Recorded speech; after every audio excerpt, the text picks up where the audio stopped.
एक अकेला टाटा पूरे पाकिस्तान पर भारी है। वैसे सुनने में किसी फिल्मी डायलॉग जैसा लगता है, लेकिन है 100% सच ये।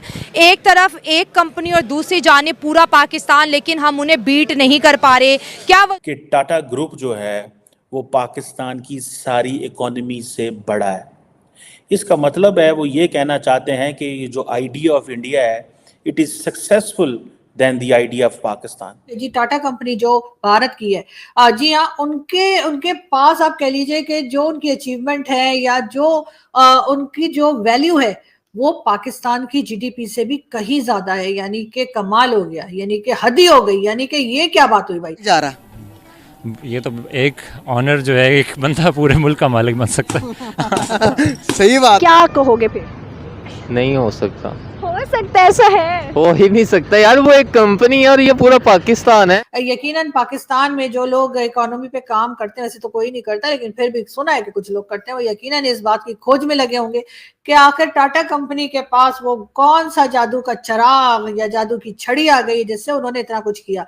उसके लिए यकीनन बहुत मेहनत की होगी, बहुत प्लानिंग की होगी, बहुत अच्छे तरीके से इकोनॉमी को लेके चले होंगे तभी। जय हिंद दोस्तों, भारत आज के समय एक वैश्विक महाशक्ति बन चुका है और भारत की शक्तियों का अंदाजा आप इसी चीज से लगा सकते हो कि भारत की जो कंपनियां हैं उनकी नेटवर्थ भी दुनिया के अच्छे अच्छे देशों की अर्थव्यवस्था से ज्यादा हो चुकी है। इतनी बड़ी बड़ी प्लेटफॉर्म्स हैं, आप देखें फेसबुक से लेके गूगल से लेके जितनी भी बड़ी बड़ी कंपनीज हैं अराउंड द वर्ल्ड, उन सब ने अपने अपने ऑफिसेज इंडिया में खोले हैं and they are the billionaire. ठीक है, ये बिलियनियर्स कंपनी है, उन्होंने अपना पूरा सारा वहाँ पे उनकी आप जीडीपी सिर्फ उनकी अपनी की देख लें कि उनकी अपनी ग्रोथ कितनी है।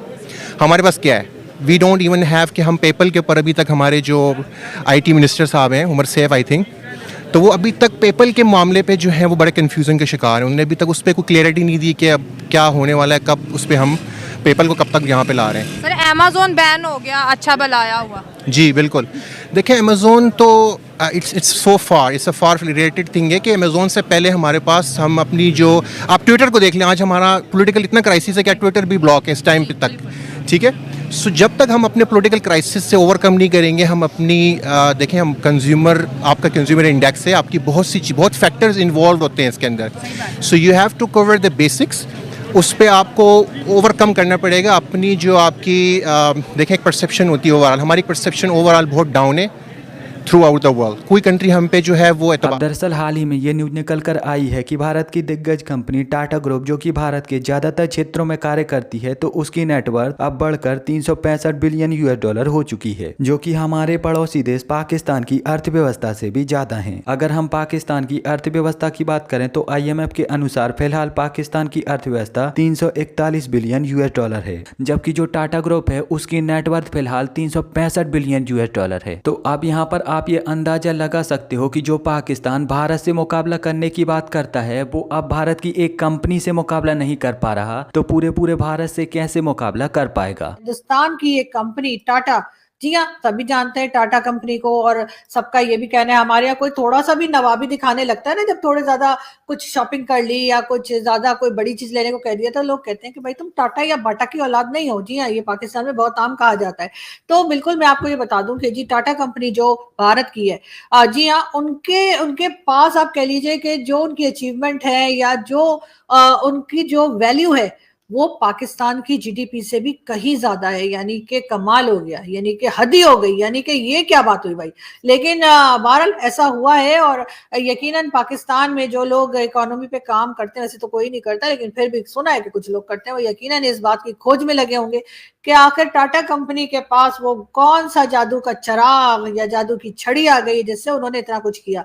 उसके लिए यकीनन बहुत मेहनत की होगी, बहुत प्लानिंग की होगी, बहुत अच्छे तरीके से इकोनॉमी को लेके चले होंगे तभी अचीवमेंट आई है। लेकिन बहरहाल पाकिस्तान में ये खबर जो है वो पूरे में हर तरफ बात की जा रही है, फैल चुकी है, और लोग बार बार एक दूसरे को ना सिर्फ बता रहे हैं बल्कि मीडिया तक में ये बात डिस्कस की जा रही है कि भारत की टाटा कंपनी की वैल्यू जो है वो पाकिस्तान की पूरी कंट्री की जीडीपी से भी ज्यादा है। और यकीनन इसके बाद कुछ लोगों को तो शर्मिंदा हो जाना चाहिए कि हमने पाकिस्तान का क्या हाल कर दिया है, हमने पाकिस्तान की इकोनॉमी का क्या हाल कर दिया है। और कुछ ना कुछ सीखना चाहिए भारत से भी और इस तरह की जो भारत की कंपनीज हैं उनसे भी। लेकिन फिलहाल तो भारत वाले भी हमारा मजाक उड़ा रहे हैं और हम तो खैर उड़ाते ही रहते हैं, तो इसलिए कोई खास बात नहीं है। हम भी हंस रहे हैं अपने ऊपर और भारत के कई हमारे दोस्त जो है मैंने देखा कि वो ट्विटर के ऊपर वो हमारे पर हंस रहे हैं। मगर खैर कोई बात नहीं, अच्छी बात है कि अगर आपके टाटा कंपनी ने इतनी ज्यादा प्रोग्रेस की है कि पूरी कंट्री जो है पाकिस्तान की उसकी जीडीपी से भी वो आगे निकल गए, तो उसमें टाटा ग्रुप जो है वो पाकिस्तान की सारी इकोनॉमी से बड़ा है। इसका मतलब है वो ये कहना चाहते हैं कि ये जो आइडिया ऑफ इंडिया है it is successful then the idea of Pakistan. और जो पाकिस्तान के साथ उस वक्त जो अलहदगी हुई वो बिल्कुल ठीक थी। वो कहते हैं जी पाकिस्तान की टोटल जीडीपी तो $341 बिलियन है, जबकि इंडिया की एक कंपनी टाटा ग्रुप जो है वो तकरीबन $365 बिलियन का है। ये जो टाटा ग्रुप की मार्केट कैपिटलाइजेशन है ये कैसे इतनी बड़ी बनी?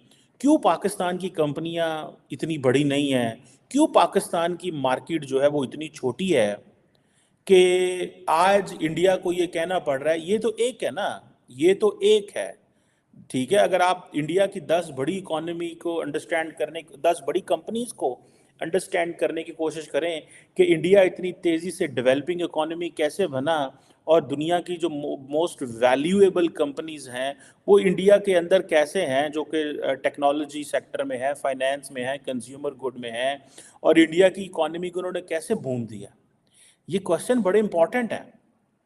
अब देखें ये, अब स्टार्टिंग फ्रॉम, ठीक है जी, आप चले जाएं, Reliance industries is just one, Tata एक चीज़ है। रिलायंस इंडस्ट्रीज जो है एक दैट इज अनदर, जिसे वो कहते हैं ना कॉन्ग्लोमेरेट है, जिसके अंदर लार्जेस्ट कंपनी है इंडिया की मार्केट कैप के हवाले से। पेट्रोकेमिकल्स को देखती है, टेक्सटाइल को देखती है, एनर्जी को देखती है, नेचुरल रिसोर्सेज को, रिटेल को, टेलीकम्युनिकेशन को, भाई क्या क्या नहीं देखती वो। सो रिलायंस जो है as a company Saudi Aramco के साथ मिलकर काम करती है। सऊदी अरामको के साथ हम सऊदी अरामको को रिक्वेस्ट करते हैं कि भाई आओ पाकिस्तान के अंदर और आके थोड़ी बहुत आके इन्वेस्टमेंट कर जाओ। वो कहते हैं सॉरी भाई, हम आपके मुल्क में आके पैसा नहीं लगाएंगे, हमें पता ही नहीं आपके मुल्क में होगा क्या। अब जो इंडियन मीडिया इसको हाईलाइट कर रहा है कि भाई टाटा जो है it is bigger than the entire the GDP of the country.